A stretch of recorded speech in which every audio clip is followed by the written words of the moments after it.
ذاكرة البطولات الدولية والأهلي يثبت أنه بطل أفريقيا ليس فقط باعتراف المسابقات ولكن على الأرض هو وحش أفريقيا، هو يمثل أفريقيا، هو يشرف أفريقيا، هو يشرف الكرة المصرية. ويظهر العو في جدة اليوم أمام الاتحاد، فريق قوي جدا.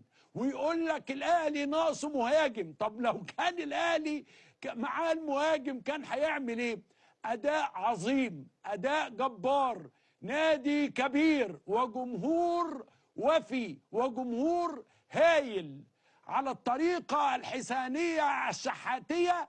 اليوم حسين الشحات يحرز هدفا بإمضائه، توقيفة عبقرية كأنه بيوقف الكرة الأرضية.